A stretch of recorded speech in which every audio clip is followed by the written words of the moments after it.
చేజారి నీకే జీవితం ధారావాహిక 5వ భాగం. రచన సిఎస్జి కృష్ణమాచార్యులు. కథాపఠనం మలవరపు సీతారాం కుమార్. జరిగిన కథ. ఇందిరా అనే యువతిని ప్రేమించి పెళ్లి చేసుకుంటాడు శేఖర్. పెళ్ళైన వెంటనే తను అర్జెంటుగా జర్మనీ వెళ్లాల్సి రావడంతో ఇందిరకు తోడుగా తన పిన్నిని, తమ్ముడు మధుని ఉంచుతాడు. వెంకట్ అనే వ్యక్తితో మాట్లాడుతున్న వదిన ఇందిరాని వారిస్తాడు మధు. శేఖర్ గురించి మధుతో చెప్పడం ప్రారంభిస్తుంది ఇందిర. అతను డిగ్రీ చదివే రోజుల్లో ప్రభా అనే అమ్మాయిని ప్రేమించాడు. ఆమెకు వేరే వ్యక్తితో పెళ్లి నిశ్చయం కావడంతో ఇందిరను పెళ్లి చేసుకుంటాడు. పెళ్లి రోజే ప్రభకు ఆ వివాహం జరగలేదని తెలుసుకుంటాడు. ఇద్దరూ జర్మనీ వెళ్ళి అక్కడ కలిసి ఉంటారు.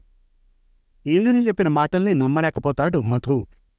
భర్తతో విడాకులు వచ్చే వరకు మధుతో సహజీవనం చేస్తానంటుంది ఇందిర. అంగీకరించడు మధు. అన్నయ్య శేఖర్కి కాల్ చేసి ఇండియా వచ్చేయమంటాడు. ఇందిర ఊహించినట్లే ఇప్పట్లో రాలేనంటాడు శేఖర్. గీతా మేడంని కలిసి సమస్య వివరిస్తాడు మధు. ఇక చేజారి నీకే జీవితం ధారావాహిక 5వ భాగం వినండి. అన్నయ్యలో తను చూడని కోణం వెలుగులోకి వస్తూ ఉంటే నిర్విణ్ణుడయ్యాడు మధు. మెల్లగా ఇలా చెప్పసాగాడు.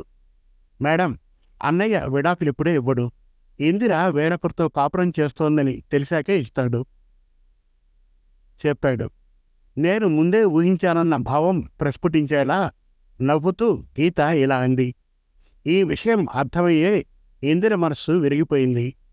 తనంత తానుగా విడాకుల ప్రస్తావన తెచ్చినా శేఖర్ సానుకూలంగా స్పందిస్తాడని ఆమె అనుకోవడం లేదు. అందుకే వేచి ఉండి ఈ బంధాన్ని తెంచుకోవాలని నిశ్చయించుకుంది. ఈ నిరీక్ష సమయం ఎంతకాలమో తెలియదు. మన యూనివర్సిటీ ఇంగ్లీష్ మేడం రాధా పరిస్థితి తెలుసా? భర్త ఆమెను వదిలి వేరే అమ్మాయితో ఉంటున్నాడు. విడాకుల కోసం కోర్టు చుట్టూ గత 6 ఏళ్ల నుంచి తిరుగుతోంది. కింది కోర్టు కాకపోతే పైకోర్టు కడతా గానీ నీకు విడాకులు ఇవ్వనని చెప్తున్నాడు.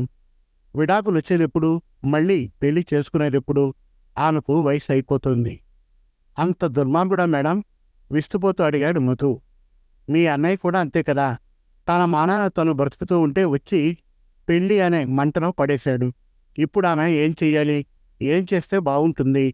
ఆమె వయసుకు తగ్గ మానసిక శారీరక అవసరాల సంగతి ఏమిటి? మన యూనివర్సిటీలో చూస్తున్నాం కదా, సాయంత్రం అవడం ఆలస్యం. జంటలుగా మన విద్యార్థులు చెట్ల కింద కబుర్లాడుతూ కనిపిస్తారు. స్వేచ్ఛగల స్త్రీలు డేటింగ్ యాప్ సహాయంతో నచ్చిన పురుషులతో సంబంధాలు ఏర్పరచుకుంటున్నారు. తను వయసులో ఉన్న అమ్మాయే కదా, తనకి కోరికలుండవా? సినిమాలు, టీవీ సీరియల్స్, యూట్యూబ్ వీడియోలు, మరీ అతిగా వెబ్ సిరీస్ హద్దులు లేని శృంగారాన్ని ప్రదర్శిస్తున్నాయి. నీలాంటి చదువు పిచ్చోళ్లను మినహాయిస్తే అందరూ దాని బాధితులే. వికసించే ముందు రాలిపోయిన పువ్వులా అయింది తన బ్రతుకు. గీతా మేడం మాటల్లో ధ్వరించిన కోపం, బాధ మధుని ఆశ్చర్యచకితుణ్ణి చేశాయి. ఇది కదా తల్లి మనసు వేదన అనుకున్నాడు. మేడం, తన వరకు ఒక సంబంధం ఏర్పరచుకోవడం న్యాయమే. అన్నయ్య మోసానికది ప్రతీకారమనో లేక తన స్వేచ్ఛ కోరికనో అని మనం సరిపెట్టుకోవచ్చు అన్నాడు మధు. అలాగైతే మరో ప్రశ్న, ఎవరితో పెట్టుకోవాలి? మధు ఏం సమాధానం చెప్తాడోనన్న కుతూహలంతో అడిగింది. తనకు నచ్చిన వ్యక్తి, తనను ఇష్టపడే వ్యక్తితో తను ఇప్పుడే డేటింగ్ మొదలు పెడితే అన్నయ్య విడాకులిచ్చే టైంకి సంబంధం నిశ్చయం చేసుకోవచ్చు. సరిగ్గా చెప్పావు. నువ్వు సినిమాలు చూస్తావు కదా. వీడినెందుకు ప్రేమించావని తండ్రి అడిగితే హీరోయిన్ మెరిసే కళ్ళతో చెప్తుంది. వాడు నన్ను అమ్మలా ప్రేమగా చూస్తాడు. వాడి దగ్గర ఉంటే నాన్న దగ్గర ఉన్నట్లు భద్రంగా అనిపిస్తుంది. అలా ప్రేమ, భద్రతాభావం ఎవరు ఇవ్వగలరో అలాంటి వాడినే ఇందిర కోరుకుంటుంది. అందులోనూ దెబ్బతిన్న మనిషి కదా, మరికొంచెం ప్రేమ, ఎక్కువ భద్రత కోరుకుంటుందని మనం భావించవచ్చు. అందుకేనేమో ఆమె నిన్ను కోరుకున్నది. అలాంటి బంధం నాకు ఇష్టం లేదు మేడం. కారణాలంటారా? 1, ఆమె ఇంకా స్వేచ్ఛాజీవి కాదు. తర్వాత నా చదువు పూర్తయ్యే వరకు నేను ఇలాంటి వాటికి దూరంగా ఉండాలని నిశ్చయించుకున్నాను. ఆమె బతుకు తెలిసిన నువ్వే కాదంటే తెలియనివాడు అవునంటాడా? తను అన్నయ్య భార్య అన్న స్పృహ నన్ను వెనక్కి లాగేస్తోంది. అర్థం చేసుకోండి మేడం. నిన్ను బలవంత పెట్టాలని నేనలా అనలేదు. ఇంకొకరితో నమ్మదగిన బంధం ఏర్పడడం ఎంత కష్టమో నీకు అర్థం కావాలని అన్నాను. పడక సుఖం ఇవ్వడానికి రెడీ అనేవాళ్లే గాని జీవితాంతం తోడుంటాననేవాళ్ళు బహు కొద్దిమంది. అదే ఇందిర సమస్య. మధు, నీవింతవరకు ఏ అమ్మాయిని ప్రేమించలేదా? కనీసం ఇష్టపడలేదా? లేదు మేడం, నాకు మా అమ్మలాగా మీలాగా ఉండే అమ్మాయి కావాలి. అలాంటి అమ్మాయి నాకింకా కనపడలేదు. నాకు తారసపడిన ఆడపిల్లలు విలాసాలతో జీవితాన్ని గడపాలని అనుకునేవాళ్లే. వారం వారం పిక్నిక్కి, ఏడాది చివరి ఒక లాంగ్ ట్రిప్ ఉండాలి. పిల్లలు వద్దు, అంతగా కావాలంటే పెంచుకుందాం అనేవాళ్లే. అయితే నీకోసం ఒక పల్లెటూరి పిల్లని చూడాలి, లేదా బ్రహ్మని ప్రార్థించాలి. నాకు పెద్ద పనే అని వాత్సల్యంతో పరిహాసమాడింది గీత. మధు సిగ్గుతో తల ఉంచుకున్నాడు. కాసేపు ఇద్దరి మధ్య మౌనం నెలకొంది. ఆ నిశ్శబ్దాన్ని ఛేదిస్తూ గీత, మధు, ఇందిర ఎలా ఉంటుంది అని అడిగింది. అందంగా ఉంటుంది, అందరితో స్నేహంగా ఉంటుందనుకుంటా. తనని చాలామంది పలకరిస్తారు. మృదువుగా మాట్లాడుతుంది.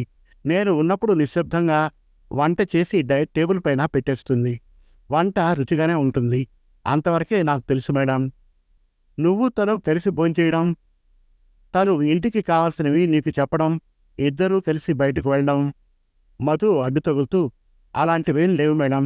అన్నయ్య ఫోన్ చేసిన ప్రతిసారి శని ఆదివారాలు తనని ఎక్కడికైనా తీసుకెళ్ళమని చెప్తాడు. కానీ నాకే సంకోచం అన్నాడు.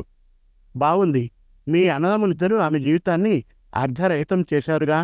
నా అనుమానం ఇందిరతో స్నేహంగా ఉంటే ఆమెతో ప్రేమలో పడిపోతానని నీ భయం. నా అంచనా ప్రకారం ఆమె నీ స్వప్న సుందరిలా ఉంటుంది. అందుకే నువ్వు ఆమెకు దూరంగా పారిపోతున్నావు. నేనొకసారి తనను కలిసి మాట్లాడాలి. రేపు ఉదయం భోజనానికి ఇద్దరం కలిసి రండి. ఇంకో మాట, ఇప్పటినుంచి ఇందిరతో స్నేహంగా ఉండు. గుర్తుంచుకో, పలాయనం భీరుని లక్షణం అని గీత లేచింది. అలాగే మేడం అంటూ మధు కూడా లేచాడు. ఇంటికి తిరిగి వచ్చే సమయంలో మధు ఆత్మ పరిశీలన చేశాడు. అతనిలో చెలరేగిన భావాల సారాంశమిది.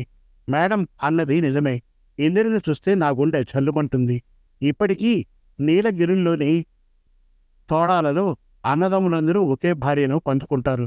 అలా చేయడం చట్టవిరుద్ధమైన నాగరిక సమాజంలో ఉన్నాను నేను. ఈ మధ్య పరస్పర అంగీకారంతో భార్యల్ని బదిలీ చేసుకోవడం వింటున్నా. నేను వారిలాంటి వాణ్ణి కాదు. అలాగని నేనేమీ గొప్పవాణ్ణి కాదు.